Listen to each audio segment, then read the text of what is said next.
Olá, gente linda, gente querida, estamos de volta com mais um Pode Liderar, o podcast que você ouve e tem vontade de liderar. E nós estamos dando sequência ao Fala Aí Pastor, nossa juventude no nosso último acampamento, que levou o tema de peregrinos. Teve essa oportunidade de escrever perguntas as mais diversas possíveis e jogou na roda, e nós não conseguimos responder tudo isso e tivemos de gravar esses podcasts que também estão subindo no Spotify, no canal da Juventude, Ampcast, e você pode assistir pelo YouTube da igreja, mas também ouvir diretamente no Ampcast, no Spotify. E tô aqui com a esposinha que está fazendo as perguntas. Eu não as li, mas a Camila, até para organizar em temas, né, separou as perguntas ali para a gente debater. Então nós vamos continuar. Vamos tentar ser um pouco mais breve para a gente conseguir responder o maior número de perguntas. Não é mesmo, esposinha linda? Isso aí, mas tem muita pergunta aqui na caixinha ainda, então esse daqui não é o último ainda, aguarde. Se as suas perguntas ainda não foram respondidas, elas serão, ok? Ok. Então bora lá, perguntinha de leve, só que não. Bora. Tá bom? Você gosta de pergunta difícil, né? Gosto. Às vezes fico com raiva, porque eu não sei responder direito. Mas a gente pergunta pro Wender Feijó, que tá aqui. Só não pode deixar o sol se pôr sobre a sua ira, né? Então, beleza, depois a gente resolve essa parada. Mas vamos lá. A pergunta... abre aí, vai, Dani. João 17:12 é com base nesse texto, tá bom? Tá. Evangelho de João, capítulo 17. Oração sacerdotal de Jesus. Exato, verso 12. Jesus João. Orando ao Pai, sua Certo. última oração ali. 12. Quando eu estava com eles, guardava-os no teu nome, que me deste, e protegi-os, e nenhum deles se perdeu, exceto o filho da perdição, para que se cumprisse a escritura. Tá, já sei. Ok? Tá. Perguntinha, vai. Se Judas era pecador, falho e humano como todos nós, qual critério Deus utiliza para destiná-lo à perdição? É com base em textos como esse, por exemplo, que Calvino tentou explicar, e a proposta da predestinação não é calvinista, é bíblica. E Calvino, o que ele tentou fazer foi trazer luz a um mistério. E Calvino acabou sendo incompreendido, e alguns calvinistas se tornaram radicais, e eu prefiro ter uma visão um pouco mais ponderada a respeito deste assunto. Então, o próprio Calvino fala, né, que a predestinação, mesmo ele não conseguiu esgotar e não tinha conseguido ir com muita clareza a esse assunto, mas que caberia continuar estudando sobre o tema para trazer mais luz. Então, veja, se alguns são salvos, entende-se que são predestinados à salvação. Os que não são salvos, portanto condenados, já estavam condenados e, portanto, não são salvos. Então, a ideia do predestino já é uma condenação. Todos estamos predestinados à morte, morte espiritual. Em Cristo, nós somos transformados e transportados da morte para a vida. E quem estava morto passa a ser vivo. E essa vida espiritual que a gente chama de novo nascimento. Portanto, quem estava predestinado à morte, em Cristo está predestinado à vida. Por que alguns são, outros não são? Por causa da soberania de Deus, que salva quem Ele quer e não salva quem Ele não quer. Vamos só colocar aqui uma coisa. A Bíblia fala que todos nós nascemos em pecado. Isso está relacionado lá em Gênesis, certo? Então...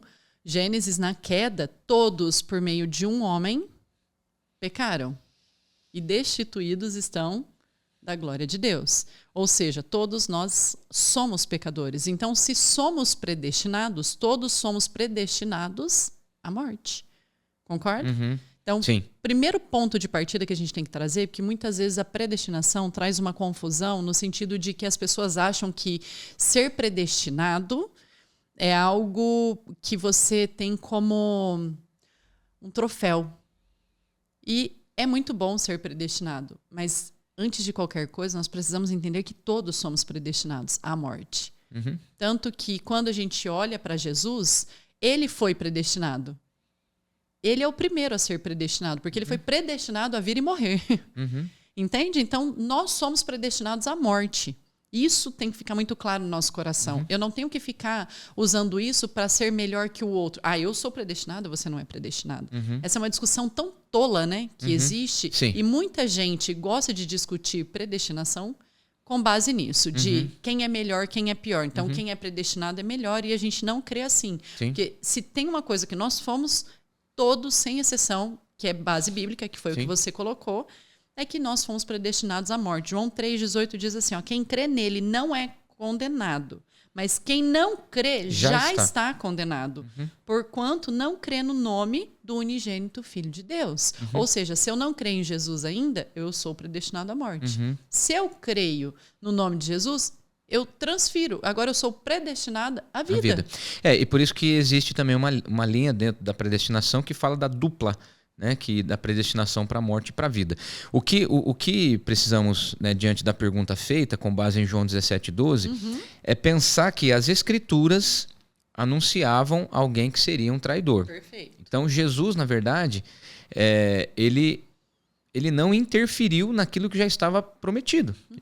Jesus poderia, com a sua soberania, converter o coração de Judas? Poderia. Mas por que ele não o fez? Assim, pela mesma razão pelas quais ele não... razão pela qual ele não curou todos os enfermos. Muitas pessoas morreram perto de Jesus. Jesus ressuscitou algumas. A Bíblia não fala fulano morreu, fulano morreu, fulano morreu, fulano morreu. Mas nós sabemos que pessoas morreram no ministério de Jesus. Perfeito. Sabemos que pessoas não foram curadas. Sabemos que pessoas não foram libertas. Né? Lucas fala que poderia ter sido registrado muitos mais milagres, né? Mas o que se tem é suficiente para que se creia, né, que ele é realmente aquele Filho que de Deus. aquele que é poderoso e que nós faríamos obras maiores. Mas a questão de Judas em especial, Jesus não interferiu no plano de Deus que já estava predito. Perfeito. Então, o nome que Jesus deu, o texto fala, né, o nome que me deste, né? Enquanto estava com eles, eu os protegi. E os guardei no nome este que me deste. Nenhum deles se perdeu, exceto aquele que já estava predestinado à morte. Ou seja, tem pessoas que serão salvas, pessoas que não serão salvas. Isso não tem a ver com maldade de Deus em salvar uns e não salvar outros. Tem alguns que simplesmente não são, pessoas amadas, inclusive, que não serão salvas. O esposo e a esposa, um pode não ser salvo. Um filho pode não ser salvo, um pai pode não ser salvo.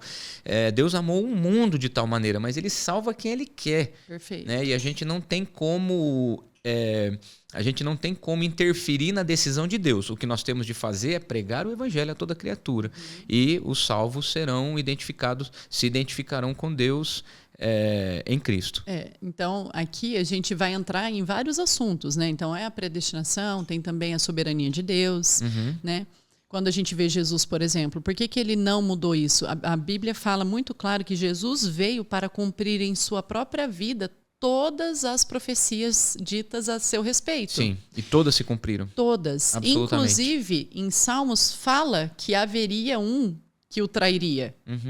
Então, por que é que ele mudaria aquilo que já estava predito? Então, nós também precisamos ver que a Bíblia é coerente com tudo que ela coloca. E eu coloco Judas numa posição muito semelhante a Nicodemos. Eu vou explicar por quê. Porque Judas, ele esteve ao lado de Cristo, ele foi discípulo de Cristo, foi chamado por Cristo, andou com Cristo, viu o que Cristo fez, só que no final das contas deu as costas para Cristo e o vendeu. Alguém teria de fazer isso, porque isso foi prometido. Se era Judas, então ele estava predestinado a isso. Né? Nicodemos, ao contrário de Judas, não andou com Jesus, mas ele, de alguma forma, ele se encontrou com Jesus. Na calada da noite, um fariseu, um alto cargo dentro da cultura judaica, do Sinédrio, se encontrou com Jesus às escondidas, e ele mesmo, foi para ele que Jesus disse, talvez o versículo mais conhecido da Bíblia, João 3,16, Deus amou o mundo, ou seja, Nicodemos, Deus amou você e toda a humanidade, inclusive os nossos pais, os nossos patriarcas, o Antigo Testamento inteiro. Deus amou o mundo de tal maneira que deu, neste momento, o seu Filho unigênito, para que todo aquele que nele crê não pereça. Ou seja, Deus amou a todos, mas quem é salvo, só aquele que crê em Jesus. Nicodemos quase creu. Porque lá no final dos evangelhos vai dizer que ele levou cerca de 35 litros de aloés, que é uma erva aromática, para embalsamar o corpo de Jesus. Ou seja, ele estava preparado para embalsamar o corpo de Jesus, que morreria e não ressuscitaria. Perfeito. Então ele andou com Jesus, teve contato, ele gostou de Jesus, assim como Judas, mas no final das contas não creu que ele era o Filho de Deus e que ressuscitaria. Então, Judas, quando viu que ele havia realmente entregue o Filho de Deus, ele foi lá e se enforcou, diferentemente de Pedro, que teve uma postura muito semelhante com a de Nicodemos e a de Judas, só que houve arrependimento. Eu acho que essa é a chave, né?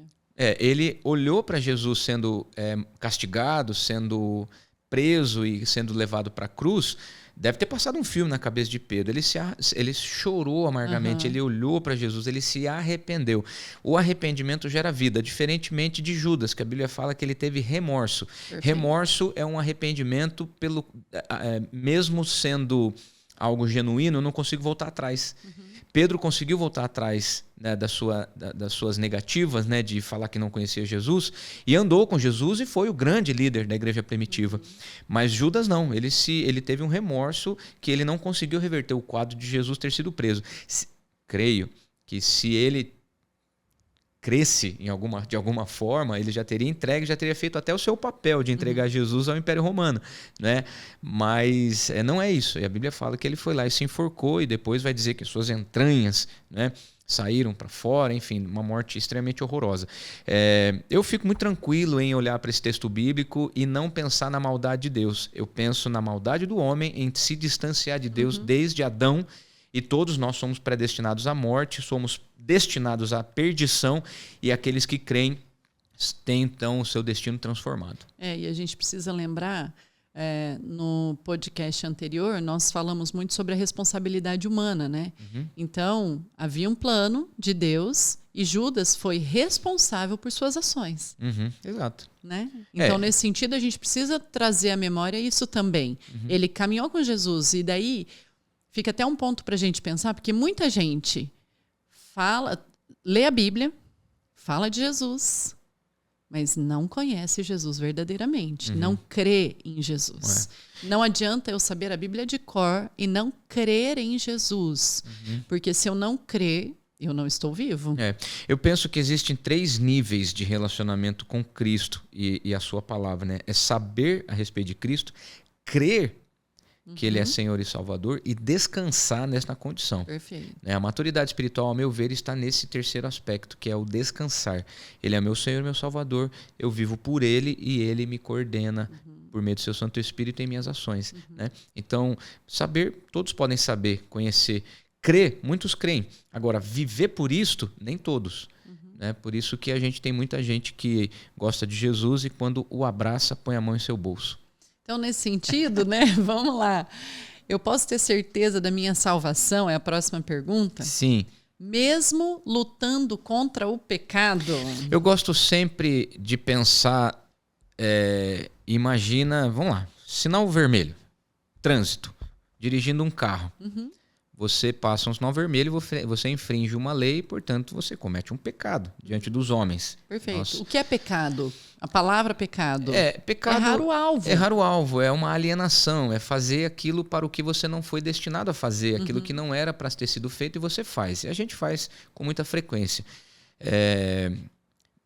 Imagina Deus dentro do teu carro, você adorando, você salvo, usufruindo desta salvação, crescendo em intimidade com o Senhor, servindo ao Senhor com alegria, indo para a igreja. Até porque a salvação não é o batismo, salvação não é fazer profissão de fé, salvação não sou eu ir à igreja, salvação não sou eu ler a Bíblia, né? Sim. Salvação é a graça de Deus sendo derramada sobre a minha vida. Isso, e me alcançando mesmo eu não merecendo, Exatamente. Mesmo não tendo feito nada para receber, nem por boas obras.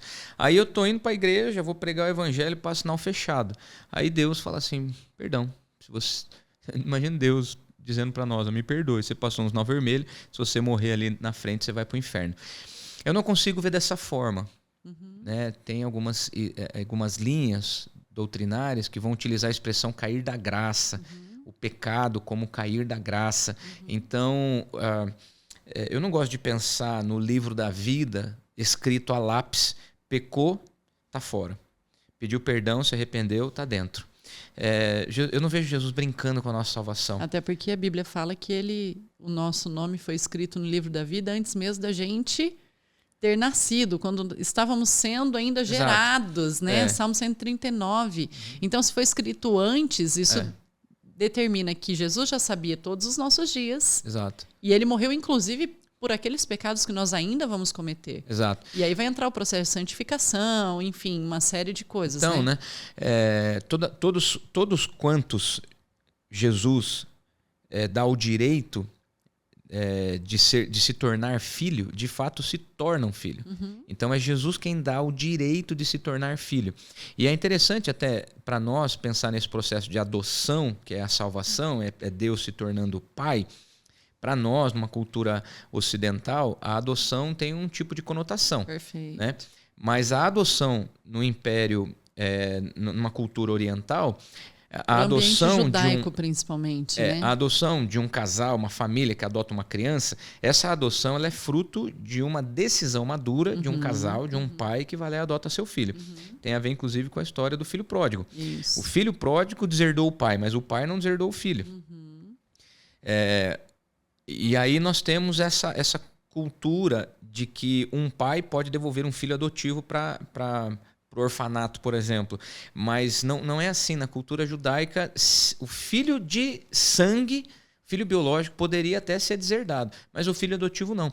Então, ele foi escolhido, né? Exato, João, capítulo 1. Você não precisava escolher, é mais ou menos assim, Dani, você vai adotar uma criança ou um filho adulto, que seja, mas você escolheu, você está escolhendo essa pessoa, sim, então você não pode mais devolvê-la. Exato. E aí, João, capítulo 1, todos quantos o receberam, todos aqueles que recebem esta salvação, todos aqueles que entendem e que visualizam Cristo como Senhor e Salvador, esta pessoa recebe de Jesus o direito de se tornar filho. Né, os que creem no nome dele. E Jesus não volta atrás no presente que ele dá, que é a salvação. Então eu não vejo Cristo assim, pediu perdão, está aqui o seu presente. Pecou, malvado, me dá aqui o seu presente. Eu acho uma relação que não representa o amor e a bondade dessa paternidade imerecida da parte de Deus em nosso favor. Nós clamamos a ele, Abba, Pai, Paizinho querido, eu errei. Você vai me mandar para o inferno porque eu errei? Né? Então, assim, com todo respeito às linhas teológicas, doutrinárias que acabam crendo na perda da salvação, para mim não me parece um ato de amor. Eu respondo a este presente com obediência e santificação constante, crescimento espiritual e serviço ao Senhor e aos seus santos, ou seja, à igreja. Mas eu não creio na perda da salvação em hipótese nenhuma. Para mim é muito tranquilo. 8, 38, 39. Pois estou convencido de que nem a morte, nem a vida poderá nos separar do amor de Cristo. Do amor de Deus que está em Cristo Jesus. Então esse amor de Deus que está em Cristo é a salvação. Esse amor me alcançou e nada pode me separar desse amor perfeito. E aí é importante falar, porque a pessoa está dizendo assim, eu posso ter certeza da minha salvação enquanto eu estou lutando contra o pecado? Sim, você pode ter certeza, porque a obra do Espírito, o Espírito está em você fazendo uma obra, né? Então, de fato, de verdade, a gente deveria andar com uma plaquinha, estamos em obras, né? Porque quando eu peco, isso significa que ali é um ponto que eu preciso ter mais atenção. Então, na verdade, eu diria até assim, para de lutar contra, porque a nossa certeza não está nas nossas emoções. Não é se eu me sinto salva ou não me sinto salva. É na convicção de quem é Cristo Jesus. Então, se eu fico lutando contra o pecado, eu estou lutando contra as minhas emoções. Eu estou vivendo pelas minhas emoções. Agora, se eu busco conhecer mais a Cristo e viver por Ele, ou seja, eu alimento a minha fé, mais eu me torno forte para encarar o dia a dia e passar por esse processo do Espírito na minha vida. Né? Então, eu não preciso ficar lutando contra o pecado. Eu preciso ir na direção de Cristo Jesus. Porque enquanto eu caminho na direção dele, eu sou preparada para realmente enfrentar diariamente esse processo do Espírito em mim. Né? Tem uma música que eu gosto muito de cantar, né? Thaís Bruder, nossa líder, e as equipes da nossa igreja já sabem, né?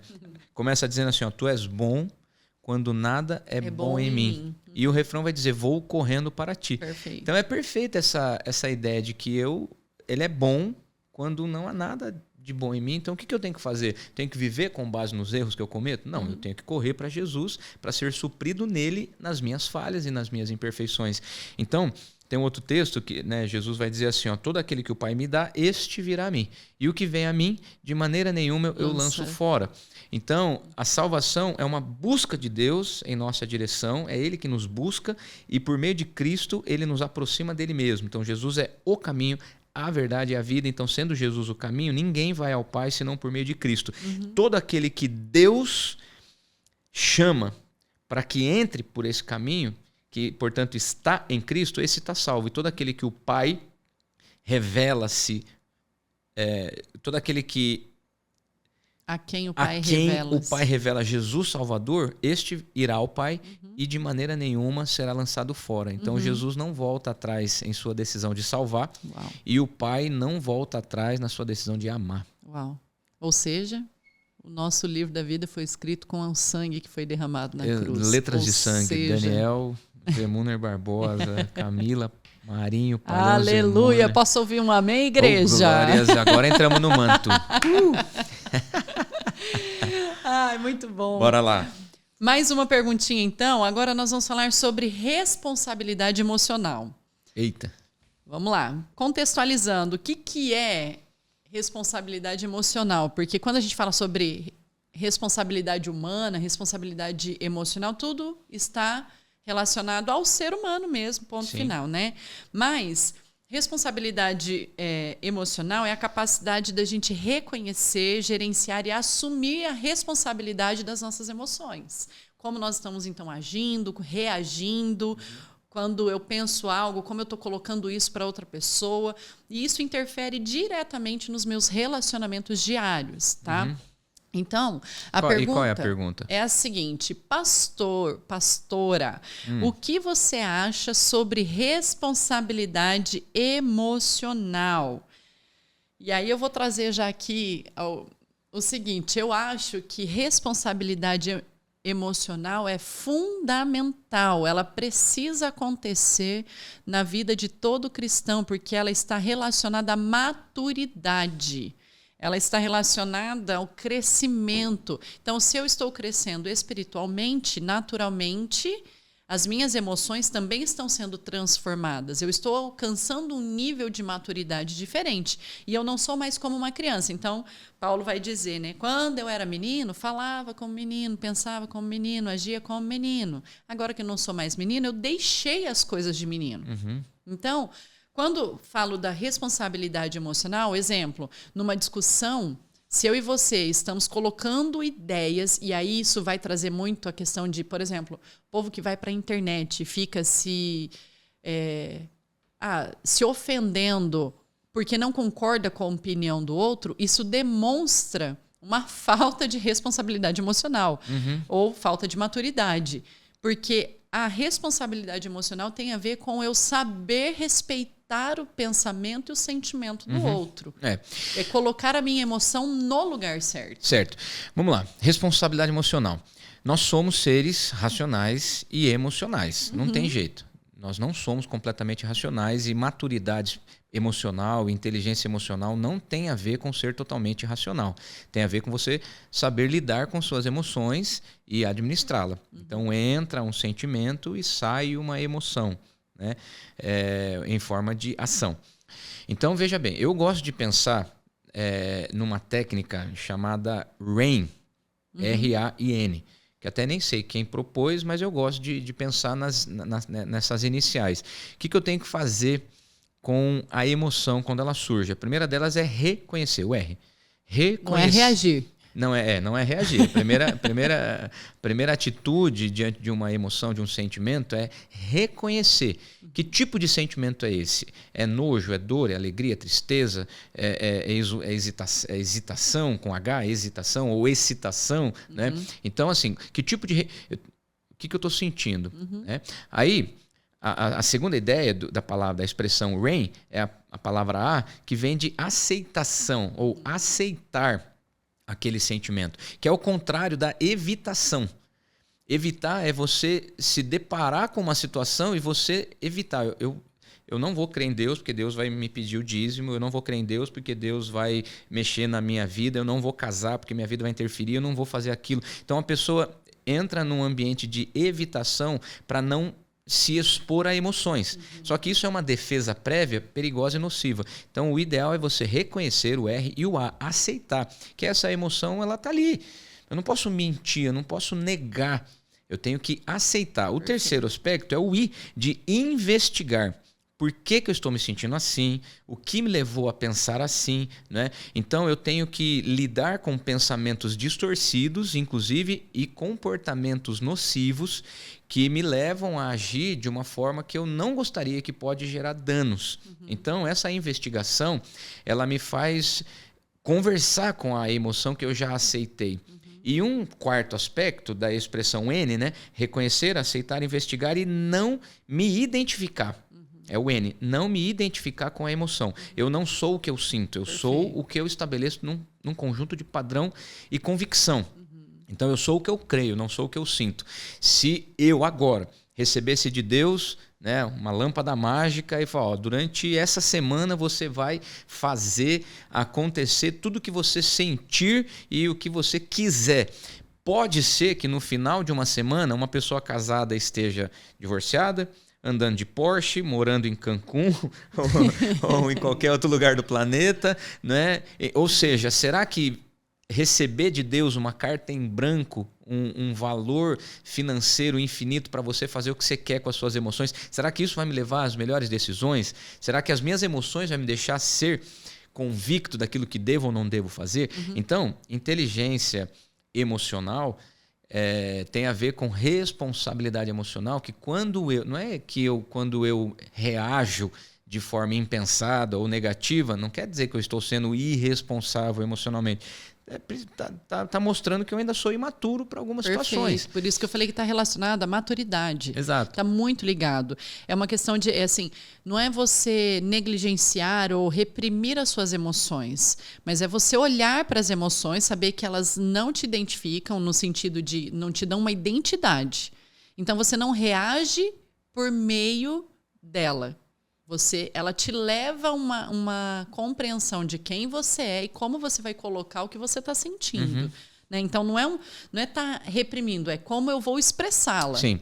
E aí a Bíblia nos ajuda em Cristo, né, identificar que ele chorou, que ele teve ira, que ele, né, expulsou Todas os mercadores da emoções ele Bíblia. teve. Jesus é um homem perfeito e nem por isso ele foi pecador, né? Então eu creio que o autoconhecimento, a autorresponsabilidade, né, você realmente ser consciente, você buscar maturidade, buscar consciência das emoções, nos leva para um nível de mais responsabilidade com relação aos nossos atos, daquilo que eu faço ou deixo de fazer de maneira muito confiante. E existem inúmeros sinais de maturidade espiritual, né? É não se importar tanto com a opinião dos outros, é você perceber que aos poucos você está abandonando hábitos nocivos, perceber que você é livre para fazer o que você crê que é certo fazer e não escravo das suas emoções. Ou seja, existe uma série de sinais, né, que mostram a maturidade emocional, né? Então, mas eu creio, fica como dica que essa expressão RAIN, reconhecer, aceitar, rain, que é chuva em inglês, né? Mas R-A-I-N, reconhecer a emoção, aceitá-la, investigar e não se identificar com a emoção. Eu não sou o que eu sinto, eu sou o que eu creio, eu sou o que a Bíblia diz quem eu sou filho amado, salvo, santo, perdoado, pronto para viver livre para a glória do Senhor. Oh, glória. Benção. Manto de novo? Manto de novo. Vamos girar, gente.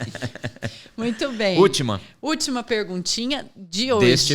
Deste episódio, porque temos várias outras. Vamos lá. Por que Deus... Essa daqui é uma pergunta que eu acho que todo mundo já se fez um dia na vida, tá bom? Por que Deus, em toda a sua bondade, deixa coisas ruins acontecerem com pessoas boas que estão, de fato, ajudando a sociedade? Certo. Então vamos lá. Ruins aos olhos de quem? Boa. O que é ser bom? O que é ser ruim? Né? Coisas na ruins. Perspectiva de quem? Então veja, eu creio que a gente pode falar sobre isso até de maneira resumida, porque quem crê na bondade, quem não crê vai pensar no Deus maldoso que está lá brincando, um sádico zoando com a humanidade, né? Mas quem crê descansa na bondade da paternidade, no amor de Deus. Mas eu creio que para ilustrar e a gente finalizar esse episódio de hoje, eu acho que a vida de Jó talvez seja o grande exemplo que a gente tem que olhar. Quando a Bíblia registra, e há indícios de que Jó tenha sido o primeiro registro bíblico que se tenha conhecimento, até antes mesmo do Pentateuco, né? A escrita de Jó, há indícios de que tenha sido o texto mais antigo, mostra um homem bom, homem justo, que temia a Deus e que passou por um momento de profunda amargura e perda, e sofrimento e privação. Então, se você pega o primeiro capítulo de Jó e o último capítulo 42 da vida de Jó, nós temos um homem sendo apresentado como bom, e todos os capítulos de Jó vão falar desta relação de Deus com a soberania de Jó com a soberania de Deus, questionando a maldade de Deus, os amigos o levando a pensar que ele era responsável por tudo aquilo que ele estava sofrendo. Questionando a maldade de Deus? Deus como sendo um Deus mau. Que teria permitido ele passar por tudo isso. Né? E Deus se apresenta a Jó fazendo perguntas retóricas, e são mais de 70 perguntas que Deus faz. Fala assim: Jó, onde é que você estava onde eu criei todas as coisas? Onde é que você estava quando eu coloquei as estrelas no céu, coloquei os bichos no mar, separei todas as coisas? Você tem condição de responder isso para mim, Jó? E aí Deus se mostra soberano, que enquanto Deus está fazendo a orquestra acontecer, a orquestra da vida, o detalhe dos filhos aqui, cada um passa pela sua luta. Como que você explica uma enfermidade, um câncer numa mulher extremamente fiel a Deus e que serviu ao Senhor a vida inteira? Minha mãe morreu de câncer, nem por isso eu atribuo a maldade de Deus. Que dizer de um pastor que de repente morre com Alzheimer, contrai uma enfermidade, cai, bate a cabeça, morre? O que você vai dizer de uma pessoa que serviu a vida inteira, então na sua morte foi alvo da maldade de Deus? Não. Eu creio na bondade perpétua de Deus, tudo que ele faz é bom. Todas as coisas cooperam para o bem. Isso não quer dizer que todas as coisas aparentemente sempre serão boas. Perfeito. Então, Deus, Jeremias, eu é que sei que pensamento tem a vosso respeito e são pensamentos de paz e não de mal para lhe dar o fim que você deseja. Ou seja, mesmo as coisas que eu não quero, Deus acaba fazendo ou permitindo que aconteça para me dar o fim que eu preciso. Então, tem alguns resultados, como o de Jó, por exemplo, quando ele fala lá no capítulo 42, bem sei que tudo podes e nenhum dos teus planos pode ser frustrado. Essa é uma confiança na soberania de Deus que responde. Então eu creio que tudo que passou até aqui é a tua soberania, os seus planos sendo executados na minha vida. Eu creio e descanso nisso. E depois ele vai dizer assim, antes eu te conhecer de ouvir falar, mas agora os meus olhos te veem. Onde que os olhos de Jó veem? Na maturidade. Perfeito. Jó, na maturidade, na experiência, na experimentação, no porque descansar, no sofrimento no conhecimento, ali leva a gente para esse lugar. No sofrimento, na aprendizagem, Jó consegue ver Deus. Antes ele conhecia de ouvir falar. Mesmo sendo um homem temente, não era maduro o suficiente para perceber que o sofrimento também pode acontecer, acometer um homem de fé. A gente fala muito sobre isso, né? Como que, vamos supor, eu quero crescer muscularmente falando, né? Então, o que eu tenho que fazer? Eu vou para academia, malhar. Mas o que acontece comigo e com o meu músculo? Ele sofre. São pequenas fissuras, né? Isso, ele machuca. Eu sinto dor, concorda? Mas é esse sofrimento, esse machucado que faz com que eu cresça na minha musculatura. Certo? Inclusive, quando a gente olha, por exemplo, para essa questão, eu gosto muito de olhar para Jesus. Porque Deus é bom. E ele faz isso comigo, com você, beleza. Nós temos que olhar para a Bíblia. Jesus também veio e ele não teve pecado nenhum. Ele não foi corrompido e ele sofreu. Se ele, que era o unigênito, veio e sofreu, por que é que nós não vamos sofrer? Ele que não teve, entende? Em si, pecado algum. Ele sofreu as consequências dos nossos pecados. Ele foi um servo sofredor. É assim que a Bíblia fala em Isaías, né? O servo sofredor, ele haveria de vir e sofrer no nosso lugar. Então, ele sofreu o pior tipo de injustiça. Se, nesse sentido, como dizer, então, que por que Deus deixaria Jesus passar por um sofrimento e não nos permitiria passar por sofrimentos? E tem um detalhe, né? Jesus não pecando, ele só fez escolhas que vinham de acordo com o propósito que ele tinha de cumprir. Nós vivemos um mundo caído, onde habita o pecado, certo? Hoje estamos na presença do pecado. Então, diariamente, nós lutamos contra o pecado, mas, ao mesmo tempo, nós estamos tomando as nossas decisões. Também está no outro podcast que a gente fala sobre as nossas escolhas, né, diárias.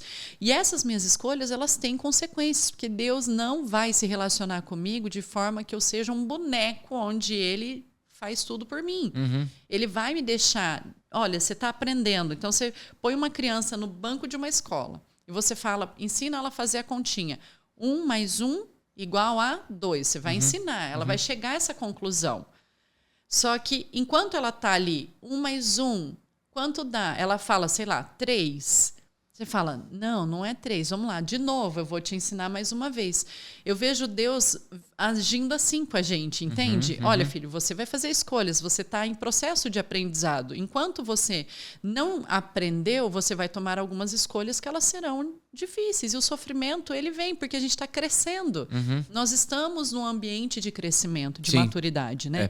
Inclusive, enquanto você estava falando aqui, eu lembrei de um conceito escrito... num livro, um conceito filosófico utilizado no mundo corporativo, consultei aqui o autor, que eu não lembrava o nome, de um cara chamado Nassim Taleb. Ele escreve um livro chamado Antifrágil. Ah, perfeito. Né? Então, qual que é a ideia do antifrágil? Normalmente, quando a gente pensa no contrário do frágil, a gente pensa em resiliência ou robustez. Né? Que o contrário do frágil é o forte, é o robusto, é o resiliente. Mas a resiliência... pelo significado da palavra, é a capacidade de voltar ao seu estado original depois de um impacto. A robustez demonstra força, incapacidade de ser quebrado. Mas o conceito que está por trás do que o autor propõe é a ideia de você crescer nos momentos de tensão, que é diferente de resiliência ou mesmo de robustez. Né? A antifragilidade proposta pelo autor parece-me essa capacidade de entender que a luta me torna uma pessoa melhor. Que a crise, o deserto, que a privação, a situação desfavorável, ela me leva a crescer de forma que sem essas experiências eu não cresceria. Então, se eu atribuo a crise à maldade de Deus, então eu não consigo aproveitar as circunstâncias negativas para crescer. Né? Então, eu prefiro olhar para a vida como essa jornada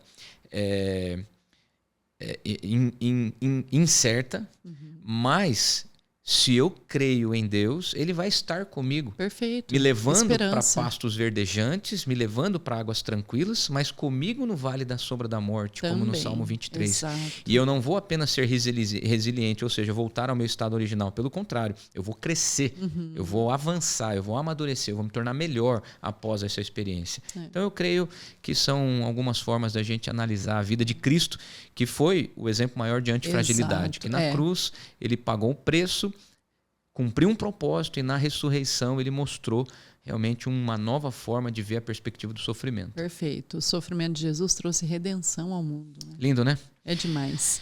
E assim, é isso. Essa foi a nossa última pergunta de hoje, desse episódio, né? Então olha para essa câmera aqui e despede. Você vai encerrar o episódio de hoje. Ah, sou eu? Então, gente linda, gente amada, como diz o Dani. Uma alegria estar com vocês. A gente encerra por aqui, mas fique atento aí. Nas próximas semanas a gente volta com mais um Fala Aí, Pastor. E esse é o Pode Liderar, o podcast que você ouve. E já pode liderar. E esse é o Ampcast que você ouve e tem vontade de fazer parte da Juventude Amp. Muito bom. Vem somar com a gente. Até mais. Beijo. Tchau.